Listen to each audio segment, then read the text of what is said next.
Salut tout le monde, comment allez-vous? Moi ça va plutôt bien aujourd'hui, on se retrouve pour l'actu rap, c'est parti.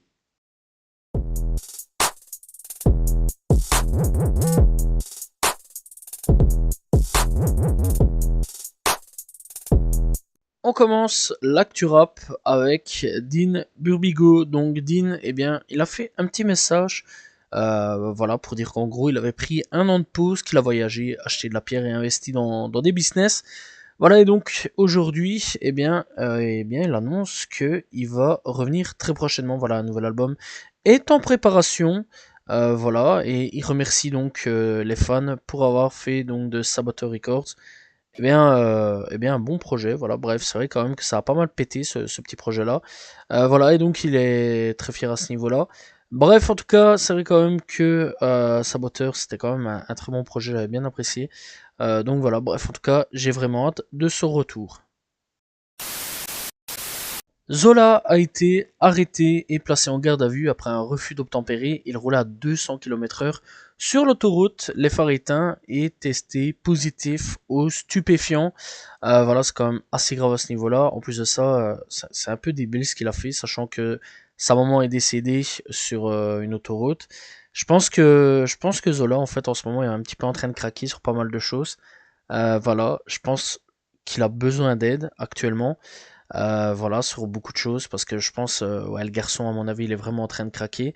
C'est normal, hein, perdre sa maman, c'est pas facile. Je pense que tout le monde, si tout le monde viendra à perdre sa maman du jour au lendemain comme ça, à un moment ou à un autre, il y a le cerveau qui pète un câble.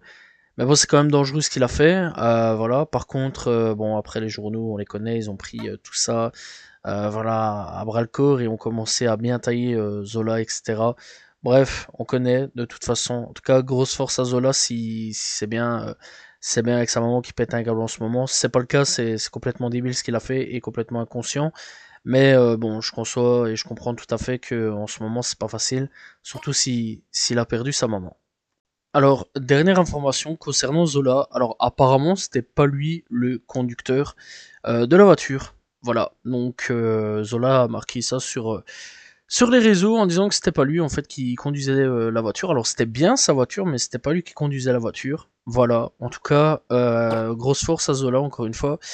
Et bah voilà, quoi, voir un petit peu ce que ça va donner la suite avec cette histoire de voiture. On va parler un petit peu de Booba qui nous fait pas mal de petites révélations puisque Booba révèle qu'il aurait dû jouer dans la N2 avec Kerry James. Voilà, il dit tous les ans qu'ils étaient contactés pour ce film, ce qu'il a toujours refusé. Alors au niveau du synopsis, c'est bien l'armée débarquait à la cité de chef de clan Kerry donc au sud et Booba au nord, marié à la sœur de Kerry James. C'est tout ce qu'on a là-dessus. Alors franchement, je pense qu'il a bien fait vraiment de refuser là-dessus. Je vois pas vraiment ce qu'aurait pu apporter donc la N2. Et alors il faut savoir aussi que Booba propose un duel en musique. Donc il dit accepte un duel sur un son, je t'éteins toi et ton camping-car. Tu toucheras plus un micro après, que du rap, pas d'autotune, dites-lui. Alors est-ce que ce duel se fera ou non? Je pense pas. Voilà, il avait déjà proposé à pas mal de rappeurs et pas mal de rappeurs n'ont jamais répondu. Donc est-ce que Damso va répondre? Telle est la question. On a des nouvelles concernant l'histoire un petit peu avec SCH. Alors voilà, il y a pas non plus de grosses nouvelles là-dessus. On n'a pas encore retrouvé donc les personnes qui ont tiré donc sur la voiture où devait se trouver SCH. Bon, donc on rappelle donc en gros qu'est-ce qui s'est passé. Eh bien, c'est que en gros, eh bien SCH donnait un showcase. Lui est parti dans un premier véhicule et un deuxième véhicule donc avec des gars à lui où donc ils étaient dedans et malheureusement, eh bien le véhicule là s'est fait tiré, voilà, dessus. Et il y a eu un mort. Voilà, actuellement, donc il y a un mort et toujours un blessé. Bref, donc SCH fait des révélations puisque, eh bien, depuis plusieurs années, il reçoit des menaces.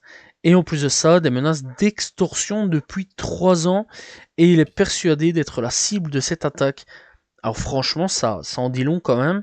Alors est-ce que, donc on rappelle quand même qu'il y a un truc quand même qui est dit comme quoi qu'il y aurait un rapport avec donc le grand banditisme de Marseille. Est-ce que ça a un rapport avec Marseille, avec donc le grand banditisme de Marseille? C'est un peu la question actuellement qu'on peut se poser. Et surtout, en fait, est-ce que c'est pas le grand banditisme de Marseille qui essayerait d'estorquer donc eh bien SCH?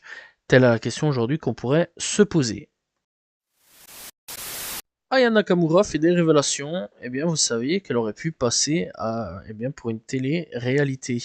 Alors, est-ce qu'elle va le faire ou non? Ça c'est la question quand même, voilà, ça pourra toujours se faire. Alors elle dit, vous savez, j'ai failli faire une télé-réalité, mais je ne l'ai jamais faite. Si je le fais, je ne sais pas, à voir. Avant tout, je suis quand même une artiste, j'ai mon intimité à préserver, et tout ça. On m'a proposé plusieurs fois de faire une télé-réalité avec ma famille, dont ma sœur, j'avoue, j'ai refusé. Mais là, quand je vois l'engouement avec Netflix, je me dis pourquoi pas. La vie d'Aya, je ne sais pas, ça pourrait être la live d'Aya Nakamura ou la Nakamurance version live. Bon, alors personnellement, je sais pas vraiment ce qu'on pourrait raconter, pourquoi pas, mais donc voilà, voir un petit peu si ça va se faire ou non. Ça, c'est un peu la question que je me pose. Qu'est-ce que ça va donner? Est-ce que ça va être bien ou non? Est-ce que vraiment les gens vont suivre? À voir. Peut-être que l'avenir nous le dira.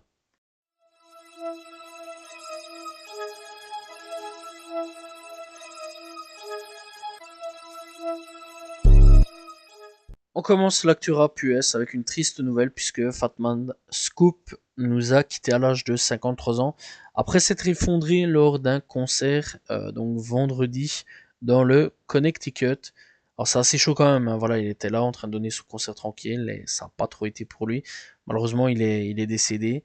Voilà, c'était quand même une grosse pointure, hein, du rap des années 2000. Qu'il repose en paix. Grosse annonce du côté des Migos puisque Quavo a annoncé qu'un film retraçant la carrière des Migos va sortir. Alors quand, pour le moment, on n'a pas vraiment de date. Voilà, ça c'est quand même plutôt cool dans l'ensemble d'avoir un film sur les Migos. Personnellement, j'ai vraiment hâte de voir un petit peu ce que ça pourrait donner. Est-ce qu'on va voir leur beef? Est-ce qu'on va voir la mort de Takeoff? C'est la question que je me pose quand même. Est-ce qu'on va voir donc le beef entre Offset, Takeoff et donc Quavo? Ça aussi c'est la question que je me pose. Et j'espère vraiment que le film sera bien, à voir. En tout cas, moi, j'ai vraiment hâte de le voir. On va parler de Kanye, sans vraiment parler de Kanye, parce qu'il s'est passé une dinguerie, pas vraiment le concernant, mais concernant une femme. Alors, il faut savoir que, une femme a été arrêtée pour avoir donc volé une voiture, et elle a affirmé que elle a reçu l'ordre de voler de la voiture de Kanye par télépathie. Qu'est-ce que je veux dire de plus? Je déconne pas, hein. Bref, donc, en gros, Kanye lui aurait dit par télépathie de voler une voiture avec un enfant à bord.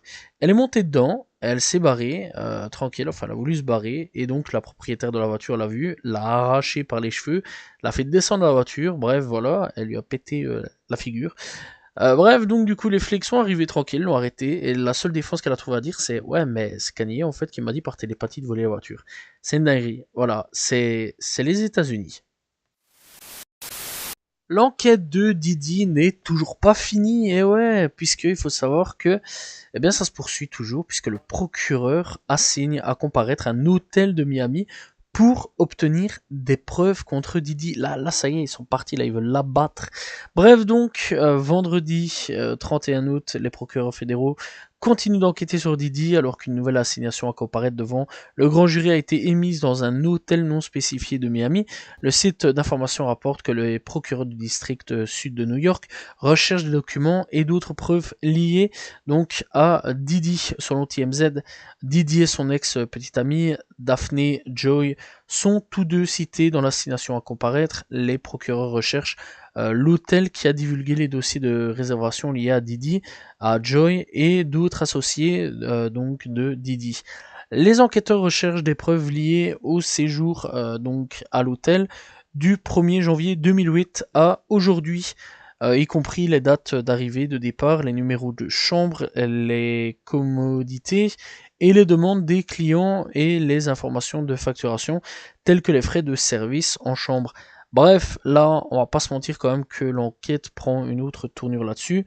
Voilà, et donc les procureurs fédéraux demandent également les adresses électroniques et postales ainsi que les numéros de téléphone et des moyens de paiement tels que les espèces et les cartes de crédit. Les procureurs ont également demandé des adresses IP d'ordinateur, des identifiants de connexion, des copies de documents d'identité et des informations sur les véhicules des personnes impliquées. Les autorités ont également demandé des images de surveillance de l'hôtel en question. Bref, alors, c'est quand même assez fou là-dessus. toute cette histoire-là. Et il faut savoir aussi que Diddy demande l'abandon du procès de Rodney Jones dans cette histoire-là aussi. C'est quand même une grosse dinguerie. Que dire de plus? Bah franchement, là, en ce moment, l'enquête, je trouve qu'elle avance plutôt bien. Alors, est-ce qu'ils vont avoir quand même des preuves ou non? C'est un peu la question que je me pose. Mais à voir, mais en tout cas, ça se voit en ce moment, les fédéraux, ils sont déterminés. 6ix9ine fait l'objet d'un mandat d'arrêt international. C'est encore une dinguerie. Vraiment, ce gars, il arrête pas d'être dans les galères. Bref, donc jeudi 29 août, le journal dominicain Diario Libre a fait l'état donc des dernières nouvelles concernant les problèmes juridiques de Tekashi dans le pays. Selon le journal, la cour d'appel du district judiciaire de la Vega a émis un mandat d'arrêt international contre le rappeur de New York. Le tribunal a déclaré donc le rappeur en rébellion en dehors de la République dominicaine depuis juin donc 2024 et demande qu'il soit arrêté dans tous les pays où il est capturé s'il ne se rend pas volontairement avant cette date. Le mandat est lié à l'arrestation du rappeur en octobre 2023 pour avoir donc prétendument agressé deux producteurs dont les avocats ont récemment déposé une requête d'amendement que Tekashi soit arrêté. Bref, donc XXL a contacté le département de police de la République dominicaine et l'avocat de 6ix9ine pour obtenir des commentaires, pas de commentaires actuellement, voilà. Et le truc c'est que 6ix9ine actuellement il est en Europe, voilà.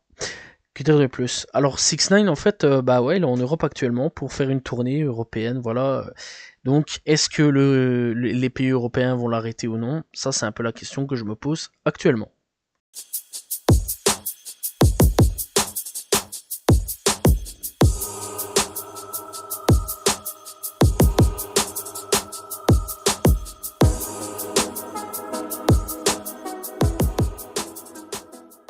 Les coups de cœur de cette semaine, on commence avec l'AF avec moi, Zante.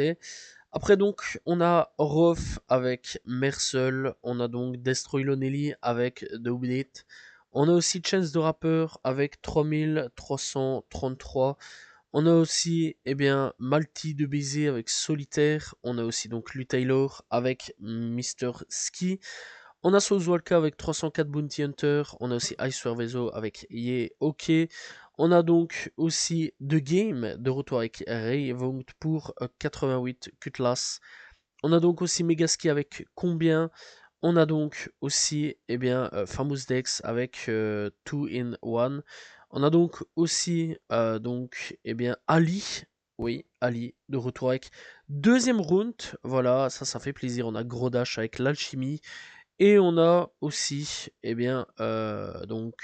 Boons avec Equipate.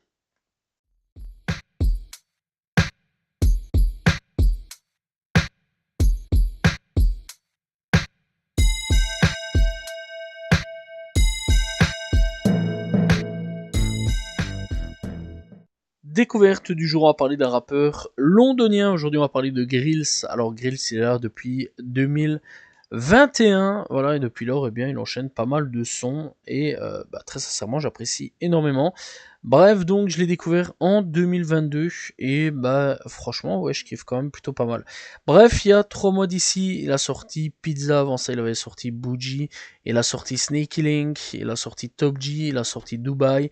Voilà, moi j'ai découvert avec Dubaï justement et franchement j'apprécie énormément ce son-là. Bref, franchement je vous conseille vraiment d'aller écouter et découvrir Grills. Malheureusement il a toujours pas sorti de projet actuellement, donc potentiellement un projet futur, mais ça il faudra voir avec le temps.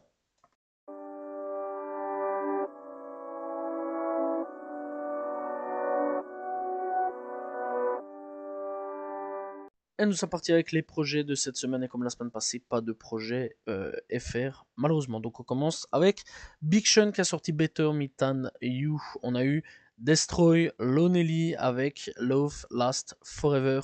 On a eu donc Douchi avec Alligator Bites Never All.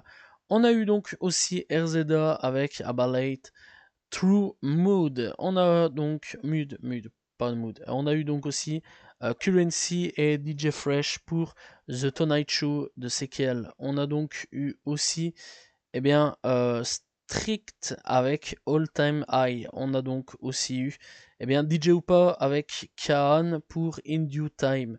On a eu aussi donc BLP Kosher avec Scarecrow Deluxe. On a eu aussi Muzi avec Brash Dumis. On a eu aussi donc Juicy G avec Raventine Social Club. On a eu aussi Earth Gang et Snake Ship pour Snake Gang Volume 1, c'est un EP. Bref, il y a aussi donc Robert Glasper qui a sorti Code Derivation. Il y a donc aussi Travis Scott qui a sorti Days Before Rodeo en nouvelle version, voilà, du nom de Vault Edition. On a donc eu aussi Erika Banks qui a sorti Cookie On Purpose 2.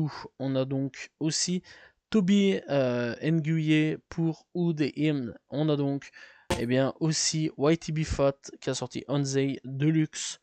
Et c'est tout donc pour les sorties de cette semaine. Voilà, c'est la fin de l'actu rap. J'espère que vous l'avez apprécié. N'hésitez pas à vous abonner, liker, commenter, partager. On se retrouve demain pour une nouvelle vidéo. Très prochainement, donc la semaine prochaine, pour un nouvel actu rap. Salut tout le monde. Ciao, ciao.